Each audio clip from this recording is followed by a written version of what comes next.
Hey everybody, C Coop, you in particular. You're C Coop, so everybody knows he's on my channel. I don't know, he sees and watches my video and comments before anybody else. So I just posted a video asking for questions, content suggestions and stuff, and of course he is the first to respond, like always. And so C Coop, let's go. His question is, what are some things to look for when purchasing an older truck or glider kit? And I mean, I think we could spend a whole lot of time talking about that. I mean, we could spend hours. There's so much to consider. But I got some bullet points that I thought of just right off the top of my head. Yeah, I'll bring those up. I think there probably could be more. And you give me a truck year and model, and engine and drivetrain and stuff. We could go deeper and deeper with every bit of information we get. But if you're just out there on the market looking for a truck, like, yeah, here's some things that you should consider before buying. And this might not apply only to an older truck or glider. You can apply this to yourself pretty much no matter what position you're in, age of the truck and stuff. I think the first thing you need to consider when you're looking for a truck is, who are you? How are you going to behave and treat the truck once you buy it? If you're the type of guy that, you can't handle anything being messed up with the truck, if you can't handle it being rough, if you can't handle it being ugly, then there's a certain type of truck you need to buy. You need to look for that truck that's going to please you from moment one. If you're the type of guy that likes a project, then that opens you up to other trucks at a cheaper price range, but you don't pay down the line. But then again, who are you? Can you afford to down that truck while you repair it? I think, and I have this tendency myself, I look for stuff that, that's a better deal because it needs some work and I can do that and stuff. But often, I'll go for something that needs work that I don't have the time to put into it. And so that's stress in my life later on. Are you the guy that's going to buy a truck with high hopes thinking, oh yeah, I can take care of that, I can fix it. But then in reality, evaluate yourself realistically and your business and your finances. Would I be better off to buy the better truck and pay a little bit more ahead of time so I don't have to down the truck later, because I might not be able to. I've seen a lot of guys catch themselves in that position, or I've had guys that have had trucks for several years and they love the truck, they don't want to lose it, but they can't afford a paint job and it needs a paint job. What are you going to do? Can you shut your truck down for 3 weeks? Can you find another truck, to take its place and rent for 3 weeks while it's painted? And 3 weeks is probably, depending on the truck and the damage and if panels need replaced and different stuff, 3 weeks might not cut it. Can you handle that? I mean, do you have a special truck? Are you a car hauler? You're probably not going to have a truck lined up unless you have a fleet that can take that place. You got hydraulics on your truck, you pull a dump or a bottle or something. You can't just go rent a truck from Penske and go back and do your job. So buy a truck that you feel confident, you can either put on the road and work and be happy with it, or if you need to work on it, make sure that you are going to be able to afford to take the time to work on it. Don't fool yourself. Be wise about that. Think ahead. Be honest and real with yourself. That's not even the truck itself. That's you. Make sure you know who you are, and and your weaknesses. It's something I struggle with. I think we probably all do, but don't fool yourself. So when we get down to the truck itself, we're up in Ohio. We're not, not exactly Michigan or Great Lake area, New York, stuff like that. But man, the roads here, the salt, the junk they put on the roads destroy truck frames. It's the first thing I look at on an older truck. Is the frame gonna hold up? If that's bad, it's a parts truck. Pass on it. I don't care the components. I don't care if they've been rebuilt. Pass on it. I don't think very many people are prepared to put, thousands of dollars into repairing truck frames. You might be an exception. Maybe the front half of the truck's good and you want to stretch it and stuff, but still, can you afford that? Is that realistic, or you don't want to do it right away? Don't buy into something with hopes that you're going to fix it down the road. Buy into something that you can handle. On a Peterbilt, they're my brand.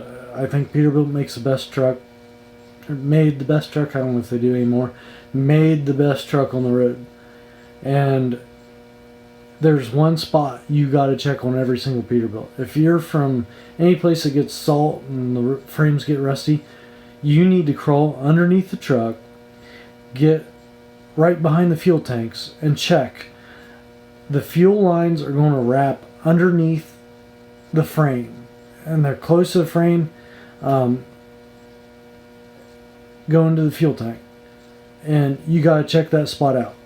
There's a bit of rub hose protector that's on the edge of the bottom frame rail, and they put it on there to protect the fuel line going down to the fuel tank. Well, that particular spot that holds water and salt and junk on that bottom flange, and honestly, they'd been better to let the fuel lines rub through, because that holds junk, and those frames rust out and get thin behind the fuel tank there. There's, you can't get to it to wash it if you got a bunk. They just rust through. I've had them so thin that, they're less than an eighth of an inch, maybe a 16th of an inch thick once you beat the rust off of them. Super, super big deal. And a lot of guys don't notice it because it's not out there in the open. You think the back of the truck gets the abuse, it's not. It's where you can't wash it out. Check that. The next thing I would do on any engine right away, I do a bottle test on it. So that's where you got your coolant reservoir. Should have at least on older trucks, they got a little tube coming off the reservoir to expel excess coolant if you overflow or whatever, or overfill. So you take that coolant tube, you stick it into a bottle of water while the engine's running, and you look for bubbles coming up out of that water bottle. If you got bubbles coming out of that tube, then you got pressure being introduced to your cooling system that's not natural. That shouldn't happen. And we're talking like a steady flow. You could have a little bit when the engine's first warming up, but once it's warm, and if you just got a steady trickle of bubbles, And I've seen it from like one every 2 or 3 seconds, which is minor, to it's pushing like boiling water inside where it's blowing out of the bottle. None of it's good. But anyway, you got one of 2 or 3 different things going on. You could have a blown head gasket that's putting compression into the cooling system. That's most common. Out of everything it could be, you probably got a blown head gasket. You could have a cracked liner. Usually you get more bubbles with that. It can be pretty violent. Or you can have a cracked head, which is probably less violent, more of a slow bubbling. The other option you gotta rule out first. First off, is your air compressor head gasket could be bad, and if that happens, usually it's real bad. You're blowing water out of the bottle. So I'd check that out. Definitely. But back to if it's an old truck, what should I be checking out, looking for? So check for frame rails. Make sure that the engine doesn't have a blown head gasket. It'd be nice if you could get an oil sample, but I mean, a lot of guys, you got a fresh oil change so you can sell it, right? A lot of people, there's stuff they do to sell a truck, and it masks the history of the truck. You could hook a laptop up to it and check for codes and stuff. Well, a lot of times they've been cleared, So you gotta get a feel for the previous owner. How did they care for this truck? Just take a general idea of the truck, and it'll give you a good idea. I mean, I do have customers. The body's trashed. It's falling apart. It's rough. It's horrible. But mechanically, they need that truck to work every day. And if you go through and look at the truck mechanically, it appears totally different from your view of the body and the frame, stuff. It might not be pretty, but man, it'll get you from one side of the country to the other. So it's one of those things. Keep in mind, I've seen pretty trucks that have been abused mechanically. I've seen ugly trucks that really are mechanically sound. So get an idea of who you're buying it off of. But yeah, be wise about that. Keep that in mind when you're looking at it. So another thing I've seen when guys are talking to me about buying a truck, they're nitpicking it, this and that. I mean, these lights aren't working. Big deal. They're lights. You might not even want to keep those lights on it. That's small. It's not like, well, it's got a vibration in 8th and 9th gear, or whatever. That's 2 different realms. A lot of maintenance is small. Bushings can be replaced. Frame rails, they're a lot more expensive to replace. The clear coat's starting to bubble here and there. Well, if that's don't bother you, that's a big deal. Don't buy that truck if you can't afford to take the time to paint it. Here's another thing.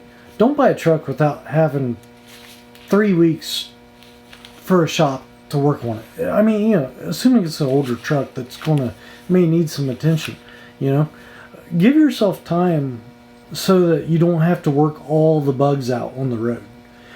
And here's something I tell everybody. If you're going to buy a truck, you are gambling.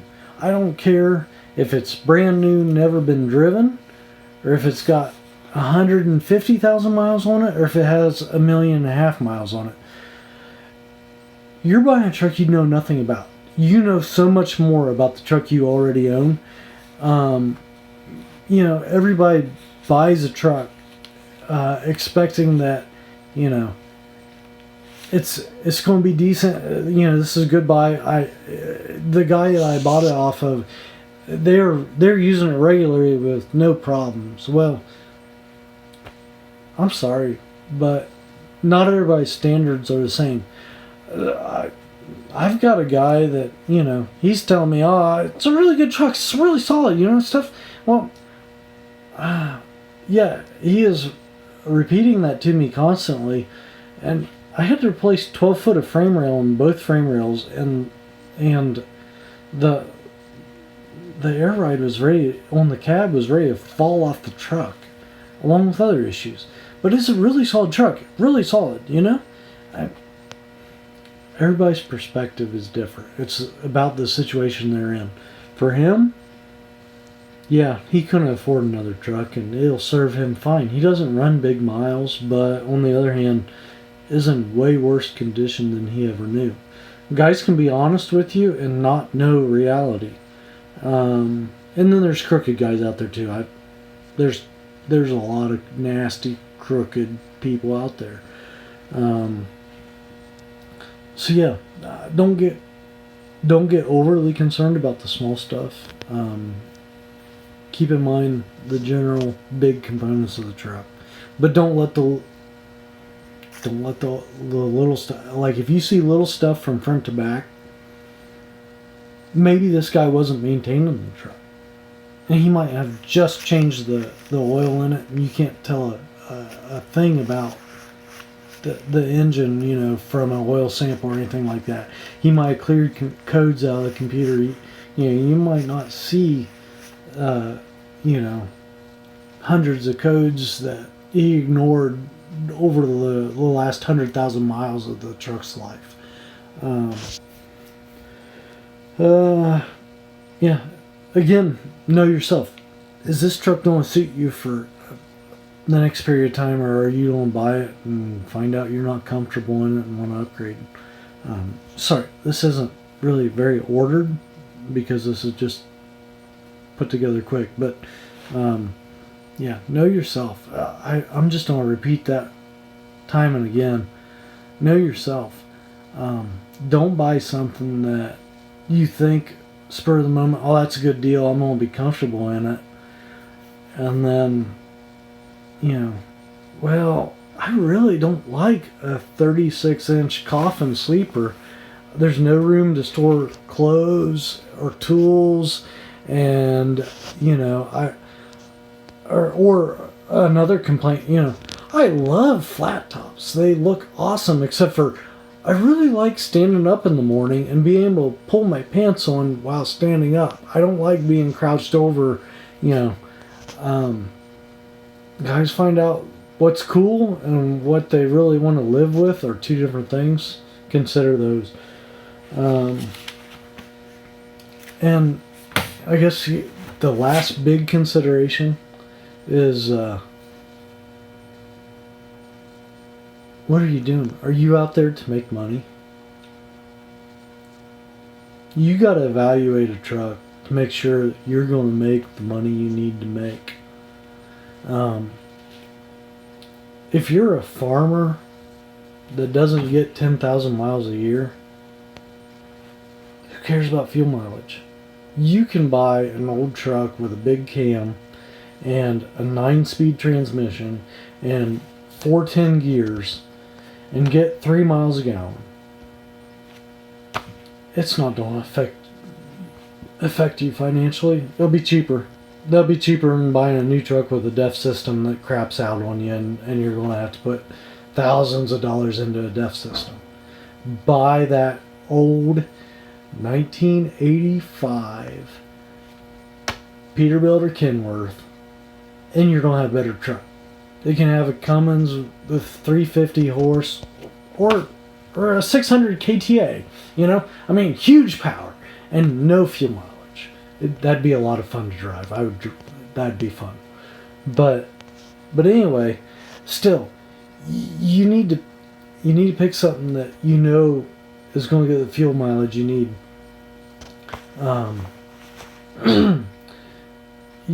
You don't want to buy something that's just sucking fuel and then you're hauling freight that don't pay for it. You know, the more you make, the more specialized guys get into specialized trucking. You know, if you're just doing van work, you know, I mean, you need to be looking for areas where you can move into something more specialized. Because you don't want to compete against freight companies that, you know, that they can hire anybody that's breathing and has a pulse to do the work. You want to get into something that's going to be, you know, makes you special. I guess it's what they call an unfair advantage. Something you can do that not everybody else can. Okay? So, you got a farm background, you know, livestock. You know, your unfair advantage is to get into hauling livestock and caring for them. There's other advantages to that. You know, if you haul livestock, DOT can only keep you held up for 20 minutes legally. Beyond that, you can drive away. They can't keep you because that livestock needs to keep moving. Did you know if you're pulling a bottle, propane, anhydrous, that sort of stuff, there's usually 2 times a year, at least, that due to limited bottles on the road and high demand, they remove all restrictions and you can drive till you fall asleep. There's no limits to hours. If you have the stamina to drive for 2 or 3 days straight without sleep, the government approves it and encourages it. And that just tells you a lot about our government. Yeah, guys, think about what you're hauling. Make sure that you're buying something that isn't going to give you headaches down the road. Like, it's not going to cost you extra repair or spend too much in fuel. Oh, another thing. Don't be too worried about horsepower as far as having too much. I'd be more worried about having too little horsepower than too much in most applications. In a dump truck, you don't want power. You'll break stuff, especially if you have a driver. You'll break stuff with too much power. But when it comes to being on the road, the more power you have, if you're not a teenage kid having fun all day long, big power means good fuel mileage if the engine's built right. If you got a good solid engine to begin with, you know, get yourself a big E model or C15 cat and get that horsepower up around 650 to 700 horse and drive it responsibly. You'll get better fuel mileage than if you had a 435 cat, and it'll be a lot more enjoyable to drive.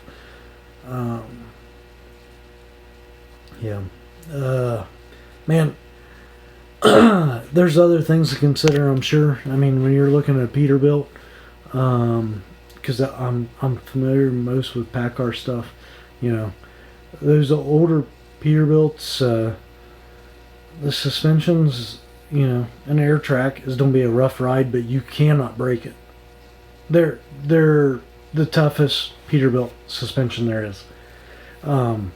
Likewise on the Kenworth, their 8-bag air system, you can put any heavy load on it, it'll hold it.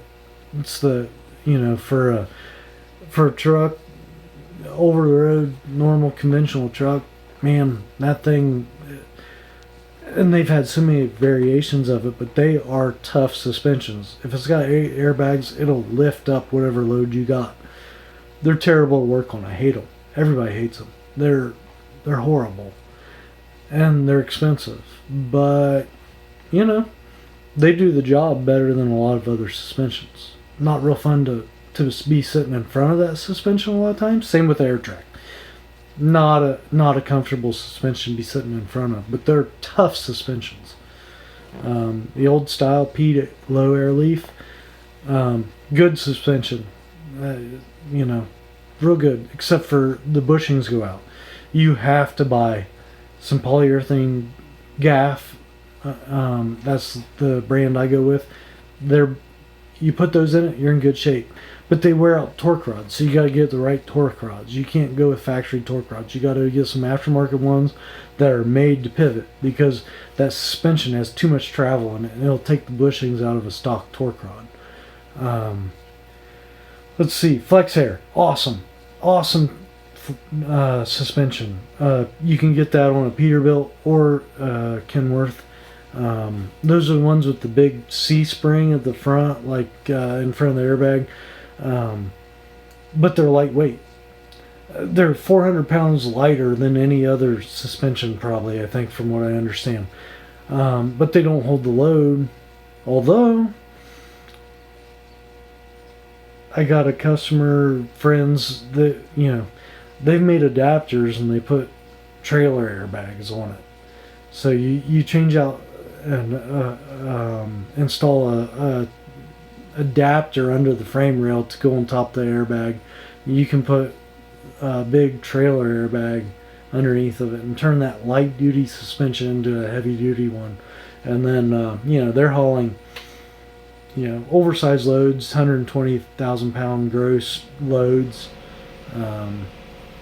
So yeah, I'm sorry, this isn't really evaluating a truck to buy, I suppose, but man, there's potential there in that suspension is what I'm saying.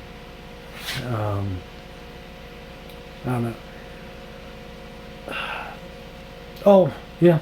Stay away from Meritor transmissions. Rockwell transmissions, I don't like them. I don't know. That's stuff you can avoid if you buy a Peterbilt or a Kenworth. But, there's a rarity that those are in there, but, yeah. I guess I'll just, if you're cool, you'll buy a Pete or a Kenworth with a long hood. That's another thing. Buy something with a hood. I mean, what you're going to save on the front end buying something that's ugly and cheap and aerodynamic and all that junk, you're going to pay for, because that truck is going to be so much harder to work on. It don't pay off. If you plan on keeping the truck, buy something that's easy to work on and will keep its value. Those short hoods, those aerodynamic junk, you're not going to resell it for nothing. You're going to trade it off to a junkyard, or you're going to trade it off to a dealer who gives you scrap price for it, and they build that into the negotiation. They're going to take your truck off of your hands for you, and it's not going to change the actual cost of their truck whatsoever. Think long term when you're buying trucks. Be wise. Think ahead. Be realistic. Don't fool yourself. Don't fall in love with something.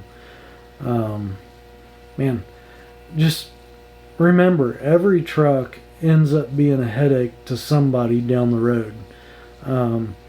Try to minimize your headaches. Definitely. If you can take a truck, if you can find one local, that's a good deal. Because then you're not married to it. You didn't go, across the country to check this truck out just to find out that it's not quite what you want. And it's hard in Ohio. It's hard up north because the frames are going to be rotted out. And if you're Michigan or Indiana or even Ohio, a lot of these roads, they're hard on trucks too. But anyway, if you can find one somewhat local to you, it's easier to walk away from it. It's harder to travel and walk away from a truck. Forget where I was going. There's another point I was going to make.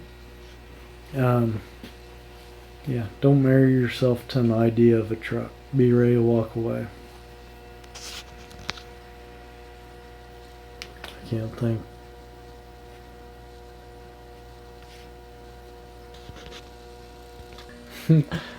Okay, I remember what I was going to say. So the other thing is, if you buy a local truck, there's a good chance you can either take your mechanic to check it out with you, or you can drive it to your mechanic's shop and have them look over it. And yeah, definitely try that. Do that.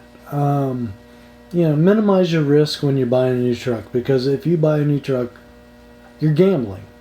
And that's just the way it is. It doesn't matter how nice the truck is. You probably don't have bugs to work out and stuff, but let's minimize that. I didn't address all the issues. I mean, obviously, you're looking at an older truck, check out the tires. That's thousands of dollars.